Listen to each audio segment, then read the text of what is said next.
Hey everyone, Dockwell here, and welcome to another video. Today's video is going to be about the gameplay update, the patch 7.31, and this is a pretty big update. It's not the biggest update ever. Obviously 7.00 was a huge update, probably the biggest one they've ever done or ever will do, but this is a fairly big update. There aren't as many like map changes as some people were expecting or hoping, but there's still a lot of changes, a lot of reworks, an added hero, all really cool stuff. I'm super excited for everything, so we're just going to jump into it. I'm going to summarize everything as much as possible, make it fairly quick, short, to the point, really only focus on the things you need to know. I'm not going to go into all the little details. You know, obviously people already do that like Purge and stuff. So I'm just going to highlight everything that I think is important for you to know. First, obviously, we're going to go here and we're going to look at this new hero, which is pretty awesome.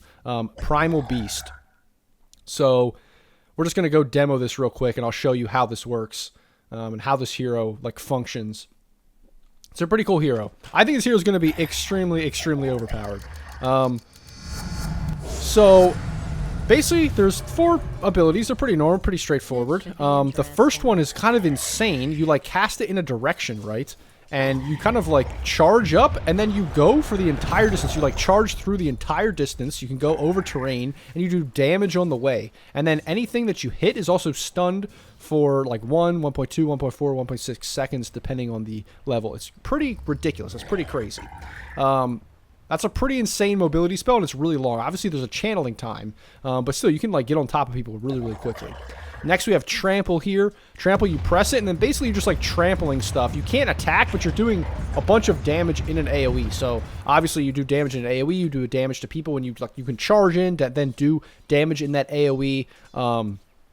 It's like base damage right there. There's a duration of 5.5 seconds, and it does base damage plus the attack damage multiplier. So it's like this is a really good scaling kind of right-click ability because you are disarmed, but you do a ton of damage in an AoE. So it's like kind of ridiculous, actually. So these abilities also don't have like the longest cooldown. 24 seconds is pretty decent, but 16 seconds is a pretty good mobility spell there. So a lot of damage, a lot of mobility. That's pretty awesome. Next, we have Uproar. So I'm going to spawn an enemy here. Basically, if we give Lena, let's just give Lena a Rapier. Rapier.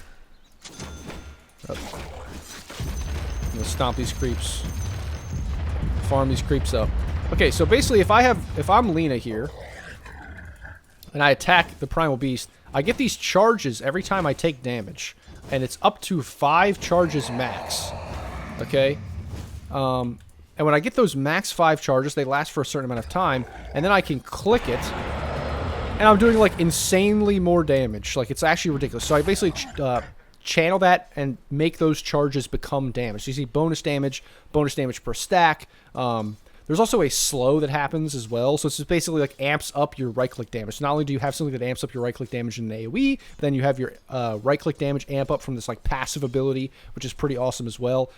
So as we can probably see with all of these abilities, this is probably like a strength right-click carry here. I honestly think this is a carry. Yes, it could be off-lane. It's pretty tanky, these kinds of things, but it just is all about damage and mobility, which is pretty sick. Lastly, we have Pulverize. I'm going to level up the enemy here so that I don't just like insta-kill them.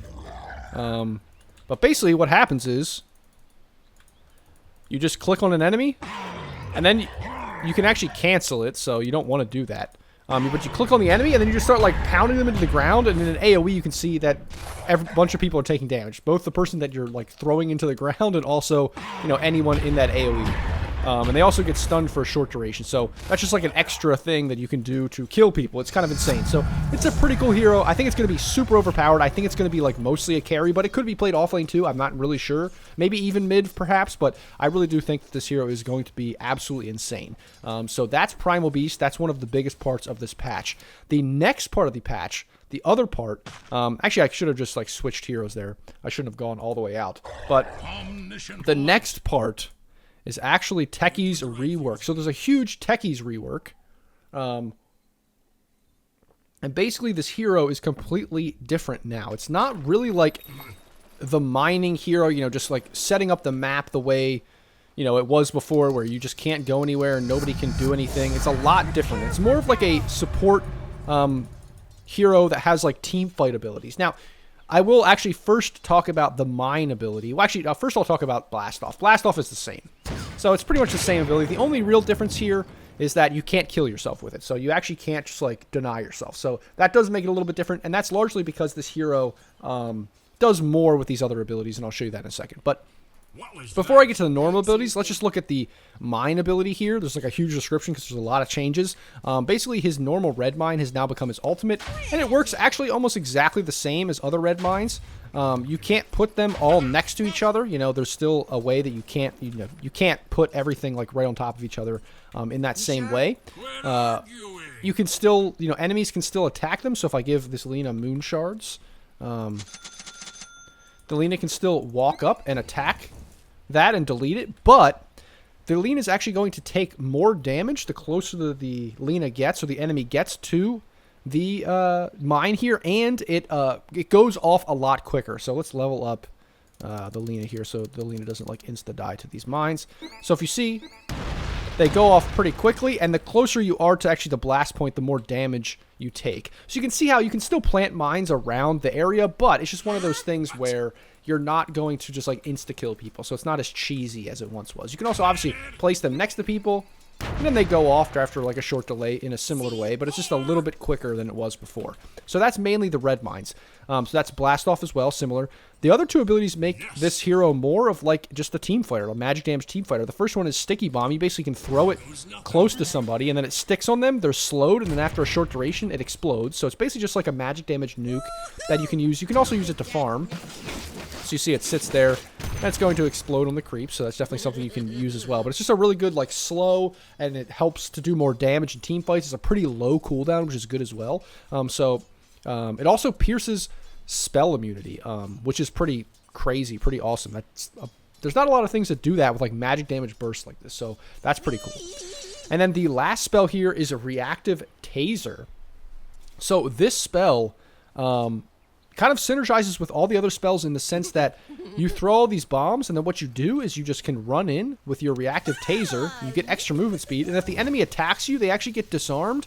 And then after the duration is over, you disarm everybody in this AoE here. So what'll happen is you can have, mines down. You can put a bunch of mines down like pretty quickly. Let's say you put a bunch of mines all around, and you like disarm people. And you throw a sticky bomb in there as well. Well, if you run in with this and like it goes off right at the same time that you're putting all these mines down, nobody can really right-click, and it's going to allow you to get a lot of damage done with all of these mines and your sticky bomb and your blast off as well too. While they can't really even click you, they can't kill you. So this is a pretty different hero now. I think it's going to be more viable. It's more of a team fighter. All those kinds of things. It's a pretty interesting hero. It'll be exciting to see what happens with Techies now that this is sort of how the hero works. But yeah, that's pretty much the two main like updates for heroes. It's basically an added hero, and then also the Primal Beast, obviously, and then obviously a new hero kind of, but not really. It's Techies, but it is very different, so it's almost a completely new hero in Techies there. So those are the two main things for heroes, and now we're going to get into the kind of general changes, and we'll just go through the entire list here as we scroll through this update. So basically, the first big batch is that there's going to be gold bounty changes for streaks, for kill streaks, for XP changes as well. So I'm not exactly sure what this means. I haven't done all the calculations. We'll have to, I think, wait and see what this exactly means for the game. Even if you do the calculations, you're still going to it's still going to be like, what does this really mean for the game later on? That's something maybe like Purge could tell you or someone else could tell you. I'm not doing the calculations. It's more intricate. It's also more of a feel thing, and just how it impacts the game is more up in the air. Also, some other changes like cooldown reduction stacking diminishingly. It used to stack additively now, and then it, the last patch it didn't stack at all. Now it's diminishingly, just a small change there. I think this is actually interesting here. The bounty runes have been moved to the primary jungle as opposed to the triangle. I think this changes up the map a little bit. There aren't that many map changes, but this is one that I think is pretty important. I think it just makes skirmishes in those triangles or in the jungles a little bit more apt to happen now. It's not necessarily just like the triangle's a pretty boring place. It's hard to invade, so people aren't really going to contest those runes as much. And then also we have the Dire and Radiant offlane towers moved ahead a little bit. This is just a small map change, not very big, but I think it will have an impact in some ways on the laning stage. We'll just have to see what that is as we play the game, as we see what happens. So the next big parts of this. Actually, well, there's a few things here. Basically, fountain farming is removed, so there's not as much griefing in that way. Just extra gold information and stuff like that, so extra information. And then also some abilities reveal invisibility that they didn't. Basically, like roots and stuff like that that probably should have revealed invisibility that used to not reveal invisibility are now revealing invisibility. So that's kind of all this stuff here, just some quality of life stuff. And then all of this in here, basically, for the next 2 paragraphs is, in the past, all of the creeps and like heroes and everything in the game had a type of attack that it did. It was either like a piercing attack or, you know, I mean, how we're seeing it here, pierce, reinforce. There was all these kind of attacks. So that's why siege wagons do more damage to towers than normal creeps or heroes. And that already existed in the game, but this is sort of just quality of life, making everything more straightforward, more simple, easier to understand for everybody. You know, what range creeps, normal creeps, siege creeps, and heroes and all that kind of stuff, what kind of damage type those units have. And it's just sort of simplifying all of that and making it standard across all that. So that's pretty much what these big changes are doing right now. The other big thing is now neutral creeps are changed as well. So let me just see here. Ranged creeps, all building siege. Yeah, these are all the same kind of piercing abilities. Neutral creeps, yeah, standard attack type. Neutral creep items now show through fog of... Oh, yeah, neutral items, that's right. Neutral items show through fog of war, little quality of life change. Neutral creeps now increase their HP. So this is the big one. This is actually one of the biggest changes, not the biggest change of the patch. And that is that neutral creeps now increase their HP by 30, half an armor, 3 base damage, and 5 attack speed, and also 1 gold bounty, an XP bounty by 5 for every 7.5 minutes, up to 30 times for 225 minutes, so a really long game. It's basically the same interval as creeps. So if you didn't know lane creeps, they increase their like tankiness and their attack damage and everything as the game progresses. Well, now the jungle is doing the same thing. So the jungle in the past would just get weaker and weaker over time because you would get stronger and stronger. Well, the jungle is now going to get stronger with you. So I think like carries and stuff aren't going to be able to farm nearly as fast. They're not going to get as much gold. It's just a kind of a nerf to getting gold as fast to the pace of the game, which is kind of interesting. We'll see what happens with this. If this means more fights will happen, less farming will happen, less jungling will happen, or if it just means the game slows down, we'll just have to see what that does. But I think it's a very, very interesting and important change. Neutral creeps have been changed a little bit as well, but there's also been added neutral creeps, which is pretty cool. So there's a new ancient camp and a new large camp here. So the ancient camp has these ancient ice shamans and ancient frostbitten golems, and then the large camp, I think, yep, that's what it is a warpine raider. So there's new neutral creeps as well. I'm not going to go through every single neutral creep and what they do and all this stuff, but basically what happens is in addition to having new neutral camps and also the neutral creeps also increasing in their, you know, tankiness and their damage and all that kind of stuff, even though they do increase in the bounty a little bit, it just makes the jungle more relevant, harder to farm, all those kinds of things.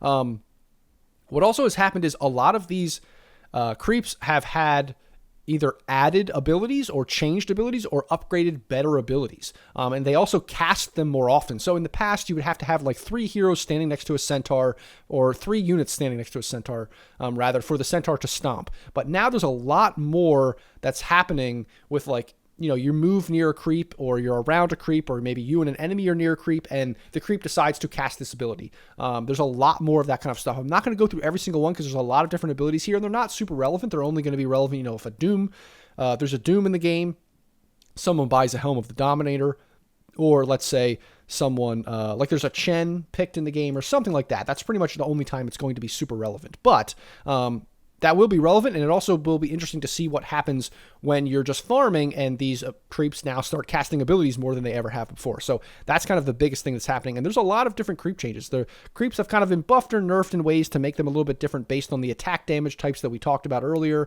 and just also making the creeps like better and harder to kill and so on and so forth. So a lot of neutral creep changes, and I think that's the biggest part of this update. And now we're going to move on to items. So items... There have been a good amount of item reworks, and there are 3 or 4, I believe. No, 3 big new items. So the first one is Revenant's Brooch. This one is basically a Witchblade, Mystic Staff, and a recipe. What it does is it gives you the ability to attack ethereal units. So now you can actually link this item up with like Ethereal Blade, or whenever somebody uses any kind of Ghost Scepter, or like there's a Necro in the game, you can actually attack those units if you have the Revenant's Brooch. It also allows Witchblade to be upgraded for, those intelligence heroes that buy Witchblade. There's an upgrade item path for that item, which is really, really good now, because it just offers that to be more relevant in the game.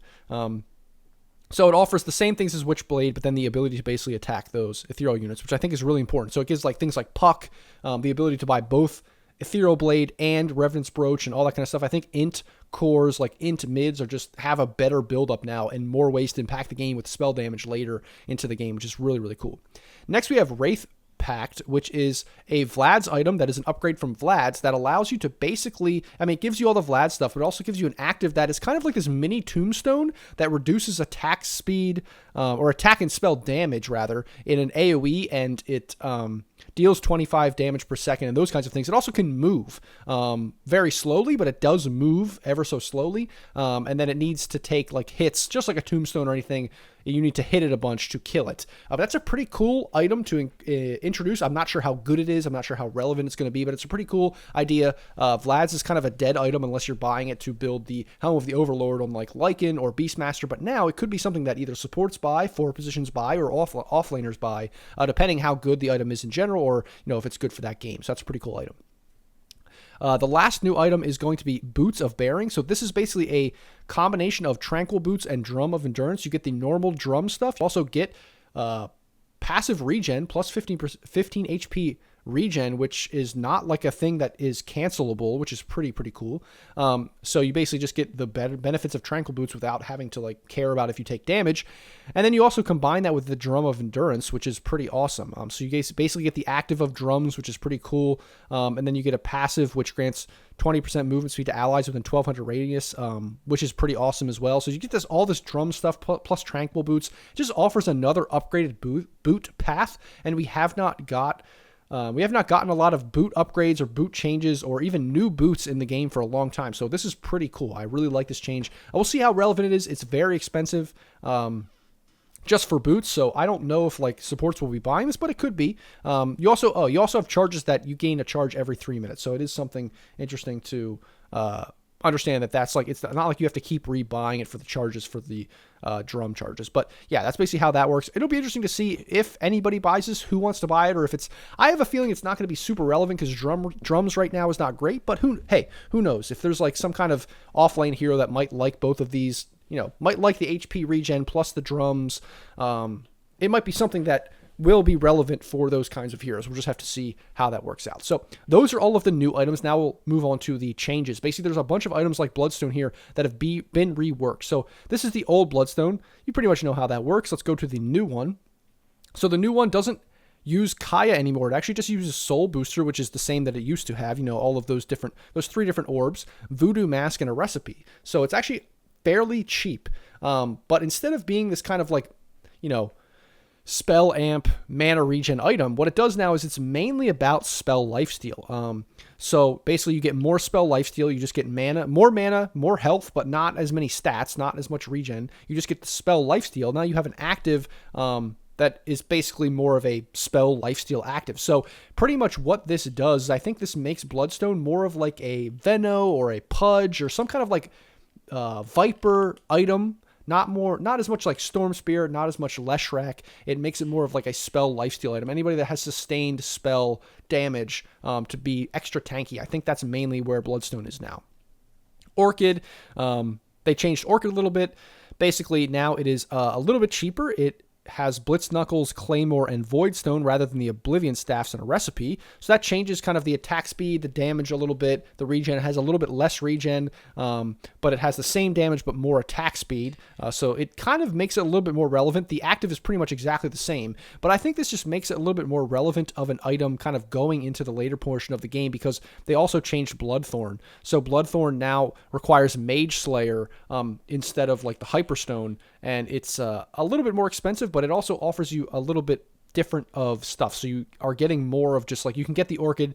Now it is incentivized to also buy Mage Slayer together with that. So it's just one of these things that it's interesting to see if this will make Bloodthorn and Orchid more relevant. I think the kind of straight up damage sources here on Orchid are better, with the attack speed and damage, obviously. But then, obviously, if you upgrade this with the Mage Slayer, you get kind of both the active from the Orchid and the passive of Mage Slayer. So it just makes it, I think, better for some of these kinds of heroes that want to jump in, like Storm. We'll see how how Storm basically uses it, because Storm is one of the number one Orchid buyers. So if Storm is not using it, if Storm is not upgrading to Bloodthorn, if Storm is not using Orchid, then it is in a bad spot. But I think it might be in a good spot. I think this might be an interesting, good change, but we'll see. Next is Ethereal Blade. Basically, this is reworked in how you buy it. Now it requires Kaya and Ghost Scepter and a recipe. So it's a little bit more expensive, but it's basically Kaya that you need to buy. Now, not Eagle Song. It doesn't give you that agility anymore. Now it's more of like a spell item. So this is kind of in concert with that original item that we talked about that was new, which was the Revenant's Brooch. And I think that these two items now are more of like int mid spells, like hero things. So like a Puck, or even just basically anybody that would buy Witchblade in the past, anybody that would want Ethereal Blade for the magic damage portion of it in the past, I think can now buy this item. It's a better build-up with Kaya. It's not, in the past it was really weird because the agility that was used in this item didn't make any sense for the fact that it turned, the enemy into, it basically had a Ghost Scepter, it turned them ethereal, you couldn't attack them. So it really didn't make much sense. It kind of only worked for Morphling. So I don't know if Morphling wants to buy this anymore, but I think more heroes like Puck and stuff will want to buy this, and that's mainly what you're going to be using that for. So those are the main reworks with items. Now I'll move on to the other items. I think Ag's Shard is super important, that it's available at 15 minutes now, which is a huge thing. I think that's really, really cool. It kind of speeds up the game a little bit there. Arcane Blink, slight changes. Armlet nerfed a little bit. Blade Mail buffed because it wasn't being bought a lot. Boots of Travel needed a little nerf. It was nerfed. Boots of Travel 2 was just a little bit of a buff to make it incentivized to buy this because no one really buys it. Bottle, a little bit of a nerf for Fountain Regen. Bracer, Null Talisman, and Wraithband. Null Talisman was nerfed or changed a little bit because I think it was the most powerful of the three, but also after 25 minutes, now all three of these items double their effectiveness. And I think this makes it so that people don't necessarily just buy these early and then sell them, once it gets 20 plus minutes when they need a slot. You have to actually think, okay, well, later on in the game, these are a little bit more relevant because they double their effectiveness. So at 25 minutes, I mean, that's pretty significant with the fact that it just kind of automatically becomes that much better. So that's kind of a cool change as well. Next we go to Crimson Guard, just little buffs here. Desolator, I think, is one of the big changes, even though it's not that big here. Like with the text, it actually, I think, is huge. So basically what happens is Desolator was nerfed by 5 damage, but now it gains 2 damage if an enemy hero dies with the item's corruption debuff applied to it, up to a maximum of 25 damage. So heroes like, that are already like critting people down and killing them, like Wraith King and TA and PA, all these heroes that are using this, that are buying this, are already kind of using it to kill people. So now, even though the damage is nerfed by 5, you could potentially have up to 75 damage on this item, and it makes it almost more relevant late game. Like, it's very relevant late game now, even more than it was before, because it's doing all the same stuff, but you can potentially have even more damage, and you're going to get a lot of kills with it. So it's kind of crazy. So that's Desolator there. Drum, basically just a small buff. Dust, a little bit buffed, where now basically you do damage to somebody when it's reveals them. So like a Nyx that has Blink Dagger, but the Nyx is there. When you cast this, it does damage to the Nyx, so he can't just immediately blink away. So it's very interesting. Diffusal Blade. We'll get to actually another thing with Diffusal with the first hero that we're taking a look at, but Diffusal Blade was changed in that it's cheaper now overall, so significantly cheaper, 650 gold cheaper, but it doesn't offer you as much, so it's not like as good for agility. There's a less agility. The intelligence is not as good, and the mana burn for illusions is not as good either, but it's pretty much it's like the same item, just not giving you as much, but it is cheaper. So it might be at a different spot now. It might be better. I'm not sure. It just depends on, it seems like it's kind of an easier item to get pretty early, and it doesn't scale as well, but it, has a good passive in the mana burn and a slow and all these kinds of things. So we'll see where this puts Diffusal Blade. I think it might actually be a better item now. Even though the stats aren't as good, I think it is maybe a better item. So that's Diffusal Blade.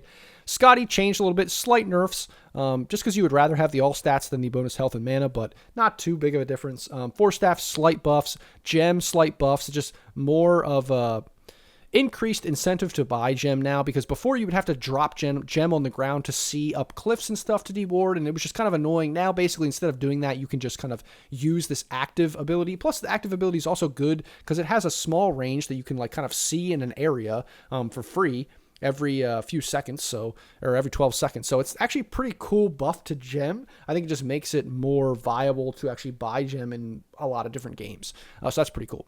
Ghost Scepter, cooldown increased, not super relevant. Glimmer Cape, slight buff along with Force Staff as well. Healing Salve, another nerf. It's just that, people have been feeding their carries so many healing salves. It's just nerfed overall right now. The heal is not reduced by that much, only 10, but it's just more that it takes longer, so you're really going to have to sit out of lane for a lot longer when you do use a healing salve.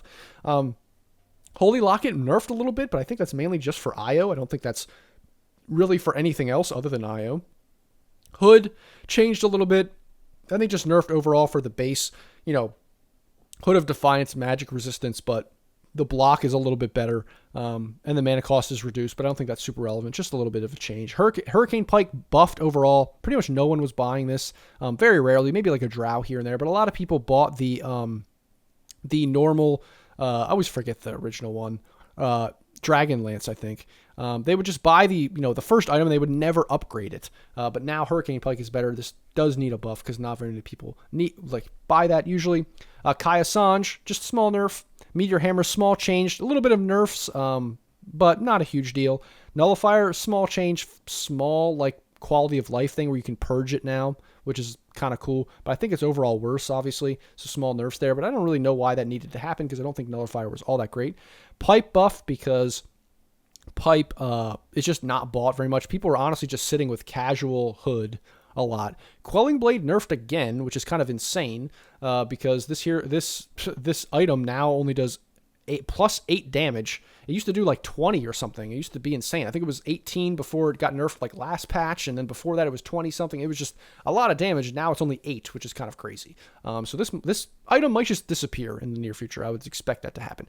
Radiance change. This is a pretty big change because now instead of a recipe, it is it uses a Talisman of Evasion. I think this is interesting because now it's not as bad of a buildup. You can actually buy the Talisman of Evasion first instead of just going straight for that Sacred Relic, and it gives you something in lane. It gives you some evasion. It gives you a little bit of extra, tankability in the lane or whenever you want to get it. So it's not just like you have to straight rush for this insanely expensive item early, because the earlier you get Radiance, the better. It just gives this item a little bit of a buff, just extra incentive to get it and not just have to save all that gold. So Radiance buff there because no one was buying that. The mana regen reduced on Refresher Orb and the cooldown increased because this item was really, really good. It was probably at the best spot it's been in a long time. So a nerf there makes sense. Sange and Yasha nerf, which makes sense. Satanic nerfed as well. All these small nerfs here. And Soul Ring nerf because everyone was buying it in the last patch. So that makes sense. And then Swift Blink just slightly changed, where it just grants you agility and not the attack speed and damage. I think they're kind of trying to make it so that only or at least incentivize strength heroes to buy the strength blink, agility heroes to buy the agility blink, and int heroes to buy the int blink. That's kind of what they want. So they're just changing it up a little bit.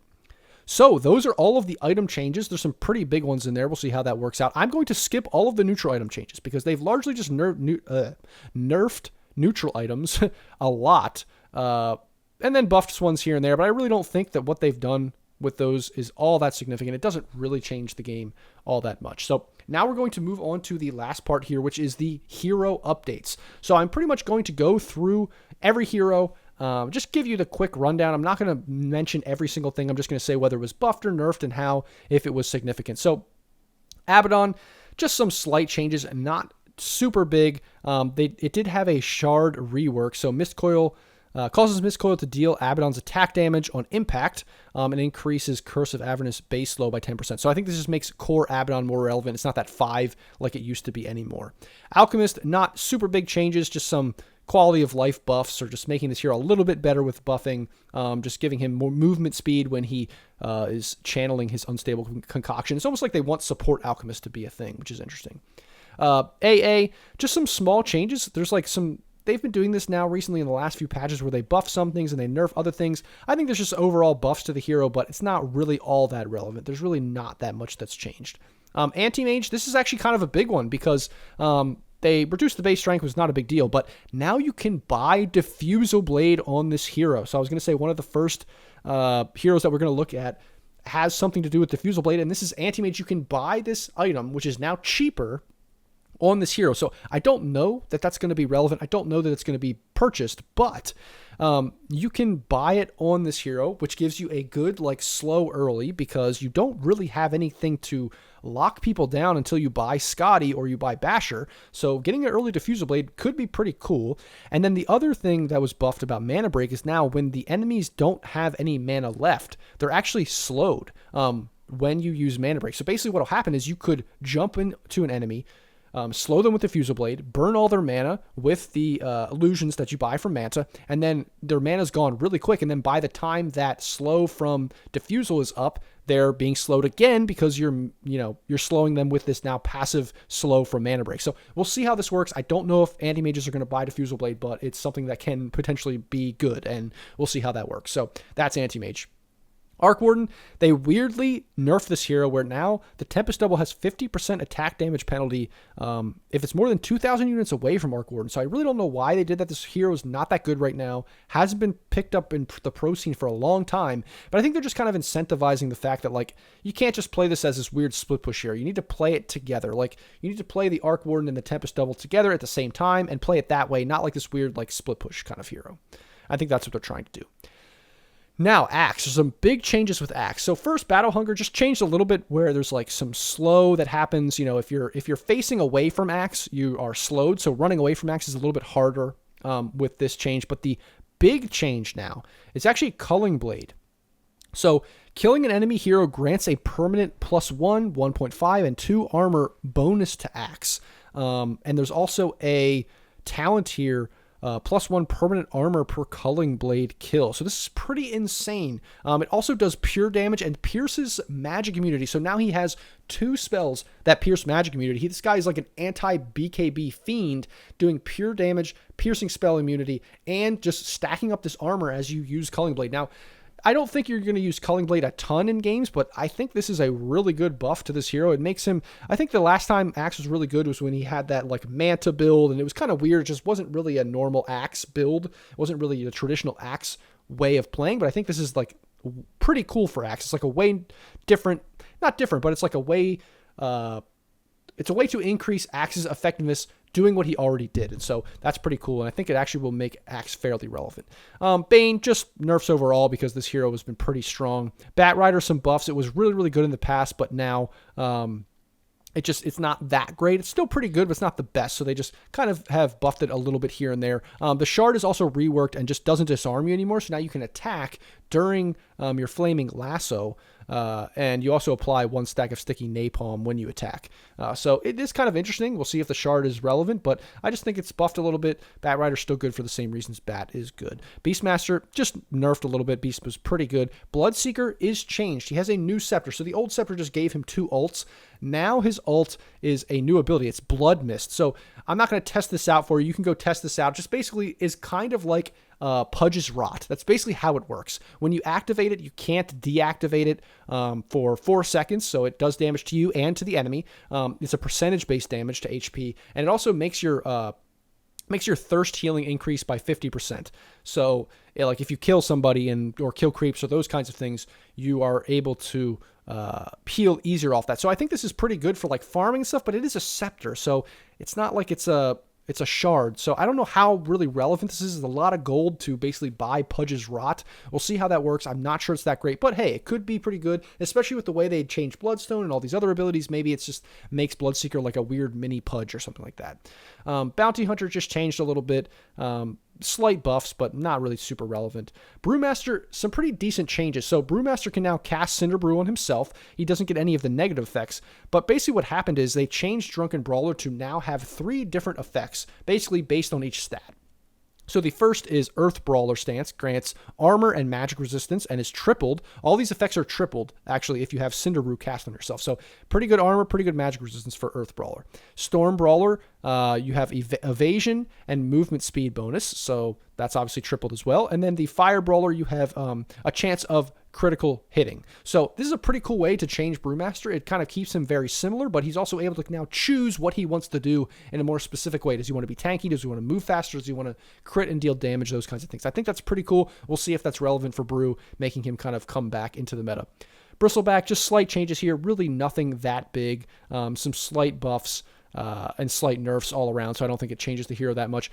Broodmother already was pretty good, and now this Spinner's Snare shard can be cast basically globally to any web, which I think is going to be kind of overpowered. I already think this is kind of like a weird techie stasis mine, so they removed that from the game, but now it's in the game on Broodmother, which is kind of crazy. So there's that. There's also some nerfs to spawn spiderlings, but also a little bit of buffs in some ways as well. So like spiderling damage increased a little bit, even though the duration is decreased. So just some weird stuff with Broodmother, some buffs and some nerfs, but I think mostly buffs, which is weird because Broodmother is, I think, in a good place.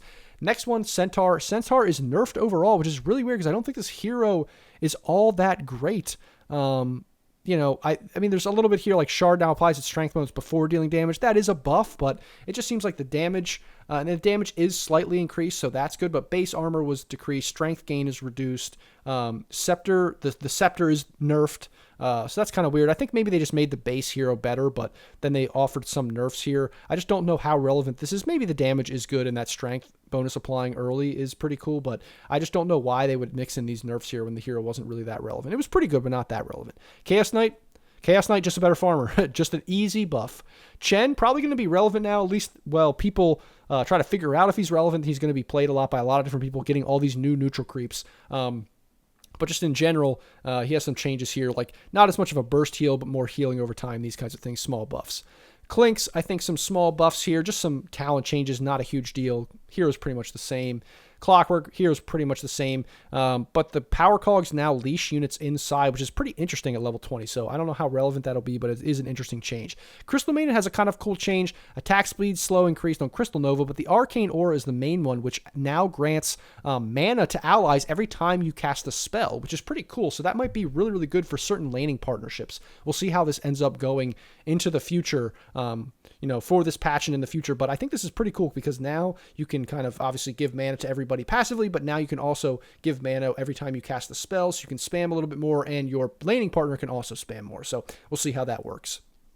Darkseer was at a pretty good spot overall for pro games and things, so everything's just nerfed a little bit here, but it's not that big of a deal. Dark Willow changed up a bit. There's some buffs, some nerfs. It's kind of intermixed between each other, and I don't really think it's all that relevant. The Bramble Maze does give vision over true sight over rooted targets, which is important, I think. But overall, not super big changes. Dawnbreaker, another one that there's a slight, tweaks to Starbreaker, some slight tweaks here and there, but I don't think it's all that big of a deal. As we see the game coordinator go down as updates keep rolling in here, as people probably find glitches and broken stuff. Next, we have Dazzle. So Dazzle has a significant change. He actually has two ultimates, good Juju and bad Juju. So basically, the reason why there's two ultimates is because bad Juju pretty much does the same thing that bad Juju did before, where it's basically whenever a unit is affected by one of Dazzle's abilities, they lose/gain 1, 2, 3 armor for however many seconds, and it can be activated to deal damage to all enemies and heal all allies in an area, which is pretty cool too. So that has a little bit active component. Bad Juju is the actual ultimate that now reduces his cooldown. So they used to be 2 and 1, but now there's a separate one, and now you can buy a scepter to do something that's pretty cool. You can Good Juju now also reduces all of Dazzle's item cooldowns by 50% and can be cast on an ally to reset their item cooldowns. So this might be insane. If you get a scepter on Dazzle and somebody has a refresher orb, you could potentially see like 4 ravages. Now I know he might not have the mana to do that, but that seems kind of crazy. Maybe 2 BKBs, all that kind of stuff. That can be pretty powerful, so we'll see how that works as my game is out of date there. Next, Death Prophet. Shard, fear activation time reduced, so just a little bit of a buff. Disruptor, a little bit of a nerf, I believe, here for the Shard and stuff like that. Disruptor was pretty good, so that makes sense. Doom, just slight tweaks here. Gold reduced for his Devour, but now he's granted more armor. So you're kind of incentivized to max this out because the gold at the highest level is not that much different. It's really not that big of a deal, but you do get more armor during the laning stage, so that's important. The rest of these changes are not that big of a deal. Dragon Knight, just slight buffs overall, just slight buff to damage numbers. This hero wasn't very good, so didn't need that. Drought, just slight nerfs, not a huge deal. This hero was pretty good, but just small nerfs. I don't really know why, but I mean, it's not the best hero ever, but it's pretty good, so small nerfs. Earth Spirit, really not any drastic change, just like buffs all around, I think. Strength gain was decreased, but I think they also added like this damage scaling to Rolling Boulder with 100% strength. They did some stuff to maybe try to make Earth Spirit more of a core hero. They just switched some damage numbers around, made some cast points a little bit better, these things. So we'll see if that just makes the hero overall better, which I think might happen. Earthshaker, just small change, not a really big deal. I think it makes more of core or Earthshake or something because of the 50% enchant totem damage at level 15, which could be relevant. So we'll see if offlane Earthshaker becomes something in the near future. Elder Titan, not a huge deal. They just added a second sub-ability for Astral Spirit to allow you to control it better. Not a huge deal. I don't think that's really that relevant. Ember Spirit now doesn't do reduced damage to creeps. So Ember Spirit has been the worst of the 3 spirit heroes that go mid, I think, for the last year or so. It was pretty good at one point, but I think it just has been getting nerfed a lot. So now this Sleight of Fist is more of a farming ability, where before it was like you couldn't really farm with it because it just did way less damage to creeps, but now you can farm with it pretty well. So I mean, you already max this out usually, but you're definitely maxing it out now. The cooldown is increased early, but later it's still the same, so it's not a super big deal there. And then the bonus hero damage is slightly lower later, but not that. It's 10 damage. It's not a huge deal. Flame Guard also is kind of buffed in a way where basically you take a little bit of damage, a little bit of magic damage during Flame Guard. You take 30%, but that kind of allows you to extend Flame Guard out a little bit more, so the total damage that you take, that you need to take for it to disappear, is greater. So it just makes Flame Guard a little bit better. Cast point also nerfed on him, which I don't know why, but hey, whatever. Enchantress, just slight buffs to doing more damage and these kinds of things. Not really sure how much this affects Enchantress, but just better overall. Enigma, a little bit better for Eidolons. Change to Midnight Pulse, just doing more damage to higher HP heroes, these kinds of things. Faceless Void, his HP regen is increased. That's a great nerf. I mean, a great buff, I guess. Grimstroke, just slight damage reduced, damage per unit hit increased. Just kind of slight changes on Stroke of Fate. It's just better when there's more units, I think, is the main thing. Gyro, I think they're changing the homing missile mainly so that he's not like a support as much. He's more of a core, but not super relevant changes. Hoodwink, some small changes on projectile speed, and Scurry to make it a little bit better early. Huskar is a pretty big one, I think, because this hero used to have magic resistance built into his Berserker's Blood. They took that away, and he still has been relevant without that, but now they're introducing this magic resistance back into his passive. So I think this is actually a huge deal. I think you can look out for Huskar being super, super overpowered in this patch, because this magic resistance can be relevant. This guy buys a hood or something. He's just absolutely unkillable with magic damage, and he's already kind of can be a beast, and it's, you know, a tipping point where this hero can be really, really good if it just gets too many buffs. Invoker, I'm not really the biggest Invoker player, so there's just small number tweaks here. I don't really think it's all that relevant or all that big of a deal. Just changes the hero a little bit, but you'd probably have to ask more of a high-level Invoker player, you know, if that really matters. Io, overall nerfs. The Shard was reworked to grant spell lifesteal and spell amp and things like this, so that could be a little bit different, but overall it's just nerfs because the hero's really, really good. Jakiro, overall nerfs. Some small, you know, changes to buffs early on to Liquid Fire and things like this, but overall nerfs, I think, is the hero's pretty good. Jug, slightly buffed. Omni slash cooldown reduced and mana cost decreased for early or for later levels with Healing Ward, but I think this is not enough to make this hero relevant. It's still not a great hero. Keeper of the Light, in a bad spot, so just numbers buffed on a lot of things. Kunkka, basically early on, the cast range is better, but the cooldown is more for X, so not super big of a deal. Not a big deal. Legion has a new shard, so Legion now gets 4 armor for every hero hit in overwhelming odds, and half an armor for each creep, so this just makes this hero a little bit different. With the shard, I think, obviously in the past, the shard was really, really good for, I think it's what made the hero relevant, so they kind of nerfed the hero overall because the shard was super broken. It was kind of just a W spammer, but now they're trying to make the hero a little bit more of like a right clicker, a carry, you know, be a little bit more relevant in that way. But I think it largely killed the hero for what it was trying to do, you know, in the last patch, but we'll see if this is in any way enough to buff it overall for, that kind of right-click build. Leshrac, just small buffs, just kind of something that shouldn't have happened, which gaining magic immunity no longer ends nihilism, and then base damage increased by 3 for better laning. Lich, also better overall. The attack speed slow is really, really good later on, which is pretty cool. Frost Shield just does its tick of damage earlier, these kinds of things, lower mana cost, all that kind of stuff. Just slight buffs to Lich to make him a little bit better. Lifestealer, not at the best spot right now, but for some reason the cooldown of Rage is increased. I don't really know why they did that, and they changed Open Wounds a little bit to like, basically when it flicks a target and they get 500 damage, they take 500 damage, the Open Wounds will fester and spread to other enemies. I don't really think that's relevant at all. I don't think anyone's going to get that. I don't think anyone really cares about that. It's not that big of a deal, and the hero's not that good, so I don't know why they nerfed the Rage. Lina is actually a decent change. It's a big change, I think, for the hero.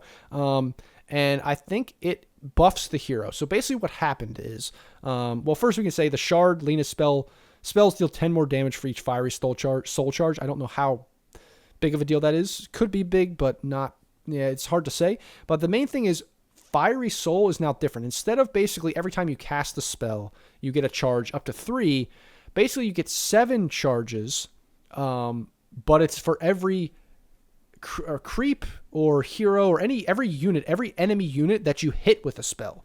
So basically, if you hit 7 units with one spell, you can get all of the charges instantly. So this is, I think, a buff to her because it's easier to get these stacks, so you don't have to use as much mana. That's the first thing. The stack duration is also lengthened, which is interesting as well. But obviously, they did tweak the number, so it's not like you just get those 4 stacks out of nothing. They made the bonus movement speed per stack go lower, and the damage, or the attack speed, lower as well. So it ends up being like the same amount of movement speed, and just slight, like 10 more damage at the max level or whatever. So it's not that big of a deal in terms of the change overall. I just think it's easier to maintain and get stacks now, which is pretty cool. So that's the main thing. That is, like, if you're going mid with this hero, you just cast one Q and you have on a creep wave, you have 4 stacks instantly there, which I think is good. That's much better. That's over half of the max stacks that you can get. Or if you just cast one spell normally, you would only get 1 stack. And then if there's an enemy hero there, then you get 5 stacks instantly. So I just think this is a buff to this hero overall, which is pretty cool. Lion, mana cost reduced on Finger of Death, and Scepter cooldown reduced. Just overall buffs to the hero. Mana Drain also revealing invisible units is pretty cool too. So buffs to the hero. Lone Druid also, the main thing with this hero is now that the Spirit Link now also shares a percentage of Lone Druid's armor with the Spirit Bear. And I think this is really big because the thing that is the problem with Lone Druid's Bear is that it doesn't scale well into the late game in terms of like taking damage. It just can get blown up super quick. But now that it shares the armor with Lone Druid, if you buy armor items on your main hero, your Bear is going to be very, very beastly later in the game. So look out for that potentially to be the change that makes Lone Druid relevant. Luna, just slight changes. I really don't think this is that big of a deal, just that the Shard will now, target creeps instead of heroes if there's no heroes nearby. Lycan, just slight nerfs overall because the hero is pretty good. Shockwave has changed with the Scepter, which I don't really know why they made this a Scepter. It's like terrible, but this Scepter is worse than the Shard. It's actually really bad, but it's basically like a mini ET ult. It just makes the Shockwave better, and then when you send it out, it like kind of does a little burst from the ground again that slows and does damage, but it's really not that good. Marcy added the Agnum Scepter, which reduces Unleash cooldown by 10 seconds. And then when you have your ultimate active, you're basically anytime you cast an ability, you're able to trigger one of the pulses, which I really don't think is good. I actually think the Shard is better than the Scepter. The Shard basically allows you to, instead of like rebounding where you jump on an enemy or you jump on like a hero and you rebound off of them, now you can jump on an enemy and you can throw the enemy instead of you like throwing yourself, which is pretty cool. So rebound can't normally target enemies now. You have to buy the Shard for that, but you can throw enemies instead. I think that's really crazy. It's basically, you can like reposition people similar to a Magnus, which is pretty awesome. That's pretty cool and crazy. This here was also already super annoying with repositioning you, and now you can reposition people even more, which is crazy. So Mars, slight changes here. I don't think it's super relevant. Not really that much of a nerf or a buff. There's some things that are buffed, but some things that are nerf. Not a big deal. Medusa slightly changed. I think Medusa's overall just kind of buffed because the mana cost is reduced when you're farming after you max Mystic Snake, which is good. So overall, I think that's just good for Medusa. Meepo, they tried to buff Meepo. They changed Meepo a little bit. They gave him more, stats, and they did some stuff with his abilities here, but it's just, I don't think it's enough to really make the hero more relevant. They didn't change anything fundamental about the hero. They just made it a little bit better, but I don't think it's really that relevant. Mirana, they think they nerfed this hero overall because this hero was pretty good. The Starstorm was buffed, though, because it's the worst spell that she has right now, so they just made it more incentivized to get it. They reworked the shard now. Now when you leap, if you have the shard, you get 1 extra leap, which is cool, but also you're like... your little tiger there, Sagan, I guess, shoots out like a Lina Q, like a fiery Q that slows and deals damage, which is kind of interesting. So that's Mirana there. Monkey King, Tree Dance, Vision reduced, so support Monkey King not as good, but Wukong's Command Scepter is now better because they have the ability to have Jingu Mastery stack, so just making the core better and the Scepter more viable, but the overall like support and Vision game of Monkey is not as good. Now, Morph, they redid the Scepter, so now you steal stats from the replicated hero, and it's kind of like the Brewmaster thing. If you steal Strength, you get status resistance. If you steal Agility, you get attack speed, and Intelligence, you get Spell Amp. So that's kind of a cool change. I don't know if that's going to be relevant enough to make Morphling buy it, but hey, it's also always good when you get a free Ags from Roche or get an Ags later in the game. Naga, they basically changed Riptide to be something that kind of triggers every 5 attacks, so it's no longer random. It just kind of like you can build it up and then kind of time it, so it's a little bit more skill-based. That's the main thing. Nature's Prophet, they pretty much just nerfed this hero for absolutely no reason. They made his Nature's Call Treants do even less damage, which is kind of ridiculous. I don't really know why they did that. It's also more mana early on to use this ability, which is kind of crazy. I don't understand why they did that. Necro, you don't make people respawn later now with the ult, but you actually gain permanent HP and mana regen. I don't know if this hero necessarily needs the regen to sustain, but hey, if you're using that, I don't think the increased death timer was all that, significant. I mean, it was annoying really early on, so it was pretty good, but I think this increased HP and mana regen over time can just make you like really a sustaining beast even in fights and stuff. So I think that can be pretty relevant. It's a pretty good buff. Night Stalker, just slight changes, not really that big of a deal. I think this hero is pretty good still. Nyx Assassin, I think they just nerfed this hero overall because it was pretty good. Actually, cooldown reduced from 14 seconds to 17. Mana burn reduced. Mana cost reduced. Intelligence multiplier reduced. Just slight changes overall here. Because Nyx was pretty good. But I think there are some buffs as well. It's kind of like mixed in between because Shard now increases incoming spell damage instead of just magic resistance, which I think is relevant because, there are spells that do physical damage. So it is one of those things that it does make a difference with this hero. So I think this is one of these that were some buffs and some nerfs here. Ogre overall just nerfs to his Fire Blast and Ignite because this hero was pretty strong. So just overall nerfs there. Omni Knight, significant change. The Shard is now the degen aura, which is pretty bad. No one ever really used that ability. It was kind of terrible. And now instead, he has Hammer of Purity, which is basically like something you just can like throw out a hammer at an enemy. It hits them. It does damage to them based on your damage that you have, or based on your strength, I believe. And it also slows the target. So it is just like an extra ability for this hero, probably to be more of a core, like an offlane or something. I think that's mainly what this hero is going for. And the Guardian Angel now gives status resistance instead of HP regen, which I think is relevant. So that's Omni Knight. We'll see if Omni Knight is buffed enough to actually make him relevant. Oracle, slight changes here to the spells. Not a huge deal, though. I think the main thing is the Scepter rework, which is granting now a spell called Reign of Destiny. It basically just makes an AoE, so there's like a Reign and an AoE, 650 unit area for 10 seconds. Enemies take 50 damage, allies heal 50 health per second. There's minus 25 heal amplification for enemies and 25% increased incoming heal amp for your allies. So it basically just makes an area bad for the enemy to go in and good for your allies to be in. So pretty straightforward, pretty simple. OD, one of the heroes that everyone was thinking should be super nerfed. This hero was nerfed a little bit but really not nerfed in any relevant way, I think. I mean, early on, the Arcane Orb is not as good, but maxed out, it's the same. Essence Flux, it's not as good, but it doesn't really matter. You're still going to have full mana, so the hero's not nerfed at all. So beware, Odie is still relevant. Pangolier, damage increased, armor rescaled, a little bit better. This hero's just a little bit better. I don't think it was super relevant, so now it's just a little bit better. We'll see if that is enough to make it relevant, but it's only small changes. PA, super good hero, I think. I don't think it was maybe that relevant in pros, but in pubs, you see it all the time. They basically nerfed the mana for Phantom Strike, but not enough to make it relevant. It's only 15 mana. I don't think that's a big deal.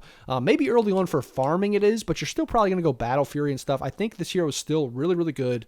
I still think, and also with the Deso change, I think this hero is also even better, honestly, because that little bit of damage, that 25 damage potentially that you could have later in the game is just, I mean, more damage just is way better on this hero, so that's really good. PL, you have small changes. I don't think they're really relevant for this hero. It's not that big of a deal. Phoenix, small changes for her. Her? I actually don't know if it's a her or a he. Small changes for Phoenix as well. Not really a big deal. Just kind of Fire Icarus Dive nerfed, but Fire Spirit's buffed. So I think it's just better for the laning stage, but yeah. Puck is changed. Puck is different now in some, I think, significant ways. So early on in the laning stage, I think this hero's better with Waning Rift and Phase Shift. They basically just changed it to make this hero better early on. And then the Shard now causes Phase Shift to attack. So basically the old Phase Shift to attack, which was level 15 talent, is now a Shard. But keep in mind, Shards are purchasable at 15 minutes. So this is, I mean, I think it still makes Puck's right-click build relevant. But the big difference here is that the Scepter is now reworked to where you basically no longer do you no longer have the Dream Coil that allows or makes people stunned when they leave Dream Coil when they have BKB, those kinds of things, like a BKB piercing disable, that kind of stuff. It's no longer that. Now it's Waning Rift has more radius and knocks enemies back and kind of allows you to push people out of the Dream Coil. So it's more relevant like early, but I don't know if that's good. I think that actually is a nerf to Puck. We'll see if this is that good, if it's relevant, if it makes it good, but I don't think it's a lot of gold and money to spend on this item just to push people out of your Dream Coil when I think you could, or you'd rather buy other items like those new items that we talked about earlier. So that's the Puck changes. Pudge, they absolutely obliterated this hero. They nerfed this hero even though it's terrible. Lower armor, which is insane. I don't know why they're doing that.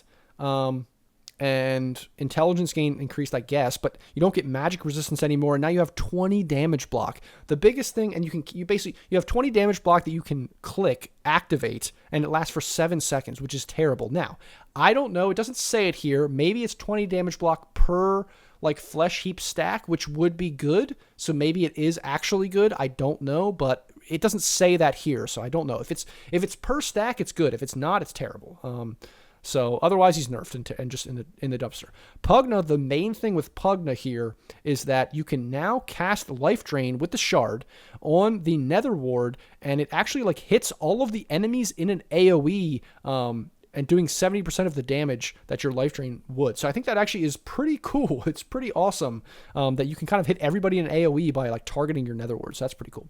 Queen of Pain overall just nerfed. This hero just needed to be nerfed. Razor, you can't just refresh the static link and cast it on the same ally or the same enemy. So you can't double steal the same enemy's damage. Ricky, just kind of some weird changes, some nerfs and some buffs, but nothing really too relevant, but just nerfs that I don't think were, needed. Rubik, basically this hero was changed a little bit where now the Scepter no longer reduces cooldown. You just have the 4-second cooldown to begin with, but now the Scepter gives you the ability to steal 2 spells. So I think that's pretty cool. It just makes Rubik even more dynamic, more this hero that is able to steal even more spells, which is pretty cool. Sand King, just slight buffs, more damage on Sandstorm, even though the mana cost is increased, more base armor. Shadow Demon, Demonic Cleanse is now changed a little bit. It's basically, Demonic Cleanse is now granted as a secondary ability with Agnum's Shard. You can basically put it on an allied unit and it constantly removes debuffs. And at the end of the duration, the unit is healed. It's kind of like the opposite of when you put it on the enemy and it's the enemy is hurt afterwards and takes damage and things like that. So it's more just with the Shard, now you can place it on an ally and it just buffs them up. Shadow Fiend, now the Shard fears targets for half a second. That's kind of insane. It also, the Requiem does magic resistance or lowers magic resistance after it's applied, so now your raises do more damage. So this hero could potentially be a really, really good hero. Really annoying in your pubs. Look out for Shadow Fiend. Shadow Shaman, you basically the damage is reduced, but now you heal based with shackles, and your Serpent Wards don't take as much damage from creeps, so it's easier to like split push the map and stuff with your Serpent Wards, and not just they don't just like insta die from the creeps. Silencer, the Arcane Curse was nerfed. Glaives of Wisdom buffed though, so core is better, but support not as good. Skywrath Mage, everything is buffed here for his normal abilities, just the magic resistance reduction is decreased for Ancient Seal, but everything else is better, so just a buff overall. Slardar, the movement speed in the river is reduced to 15, but there's also like a vision thing that happens with Corrosive Haze is that targets leave a water trail for 8 seconds. So you actually can see where people are going, which is pretty cool. So even though the water speed is reduced, I think this Corrosive Haze is a pretty significant and cool buff. It's a pretty interesting concept. Slark is changed a little bit here. Basically, the Pounce deals damage on contact. It used to do that many, many years ago. But now it does it again. It's not a lot of damage, but hey, it's some damage, and the latch radius is increased, so they can just run away a little bit further, but not super far, just a little bit. So that it's like a little bit of a nerf there, but now it does damage. Snapfire changed overall. I just think Scatterblast has changed a little bit, and just nerfs overall, nerfs to the damage reduction, nerfs to Scatterblast in general to the damage at the highest levels, and these kinds of things. I think that's because I think Snapfire's at a pretty good spot. I think Snapfire's pretty good right now. There also are some buffs as well too. So it's not like it's not flat one way or the other. It's like some buffs and some nerfs. It's just a little bit of a change. Sniper mana cost for take aim increased. Concussive grenade, the cooldown is reduced, but the impact damage is significantly decreased. So it's kind of like nerfs to the hero. I don't really know why this hero is just probably a nuisance in pubs more than anything, even though it's not that relevant. So they're just kind of nerfing it, making it less annoying. Spectre overall just buffed because this is in a terrible spot. So Desolate, just you have more chance to have Desolate actually proc because the radius is decreased. Just mana cost decreased. The damage is increased on Desolate early, but not late. So it's not super big deal. Just Spectre small buffs. Spirit Breaker, small nerfs overall. I think he just nerfed. Every single one of his abilities is nerfed. Basically, status resistance, movement speed, damage, all this kind of stuff. Mana cost for charge. All these things are nerfed, but not enough, I think, to make the hero completely dead. I just think it makes it a little bit weaker, but it still does exactly the same thing it used to. Storm, I think there's just slight buffs here. Attack speed increased, mana regen increased, agility gain increased, all these things. Small buffs to Storm. Otherwise, the hero is not really changed. The main thing that I think will depend on whether Storm is good is the item changes, like Orchid, Bloodstone, all that kind of stuff. Like, does Storm want to buy any of these items, or does he not like any of these changes? Sven now, the Scepter also dispels the target, so I think Sven is kind of back to where he was when he was OP, when the Scepter was super broken. So I don't know if maybe it still won't be a Sven patch, but it seems pretty crazy that it's kind of back to the way it was. I think it's almost all the way back, if not fully back to the way the Scepter was when it was first introduced and broken. Warcry Shard now just basically makes Warcry undispellable, which is not that good, I don't think. Techies, we already talked about Techies. TA just kind of changed the Psyblades to not make it as broken like it was before. Terrorblade, just nerfs the Terrorblade overall. A little bit of a buff to Metamorphosis, and mana cost reduction, but base attack speed increase. So a little bit of buffs. Agility gain reduced though, and some changes here. So it's like buffs and nerfs. I guess not nerfs overall. It's kind of buffs here, but then nerfs here. So I don't know. It's weird when they do this kind of thing, but then changes to talents. So not super relevant. Tide, damage block rescaled, so damage block worse early, better later, and then shard bonus damage reduced, so the shard build is not as relevant. So it's not going to be as this unkillable right-clicking beast with his anchor smash like he used to be. Timbersaw with Whirling Death, just some changes here. Damage increased, but the primary attribute reduction is decreased. So I think overall this is a nerf. And then the cooldown is increased early on. So I think this is just a nerf to this hero. And then Flamethrower, cooldown increased and damage per second reduced. So overall this hero is just nerfed. I think this hero is pretty strong at the moment, so it makes sense that it was nerfed. Tinker, everyone was looking for Tinker to be super nerfed. Now it was nerfed, like the laning stage, damage reduced by 2, status resistance reduced, channel time increased at the last level, which is very, very important. It's actually super relevant because that's a big, big deal for this hero to escape. And the laser damage was reduced and all those kinds of things. But it was given a new ability, a new shard ability, which is basically like sniper's grenade that kind of allows you to be more survivable and those kinds of things. So I don't really think that these nerfs were enough to kill Tinker. I think Tinker is just as good, if not, maybe not better, maybe, because obviously there are nerfs here, but this kind of new shard could be pretty valuable. So that's Tinker. Look for Tinker to still be in your games. Tiny, so basically what they did with Tiny here is they basically made Tiny carry with the tree grab and everything kind of irrelevant. It doesn't scale with percentage-based damage with the tree grab, but even though they slightly nerfed Avalanche and Toss, it now does way more with Grow and Tree Grab combined. So like a 4-position kind of bursting Tiny is way better. So that's mainly what they did with Tiny. Treant, they just changed a little bit. Not super relevant, I don't think. Just small nerfs, small changes. I think some small buffs, I think, as well, too. Or maybe it's mostly nerfs. If we see bonus armor rescaled. So yeah, it's small nerfs and small buffs here and there. It's just not really super relevant. Troll Warlord, Battle Trance grants phase movement speed, but I don't think that's super relevant. Hero's still the same kind of place. Tusk, small changes here. Increased damage for ice shards. Snowball, making Walrus Kick more relevant, but nerfing Walrus Punch.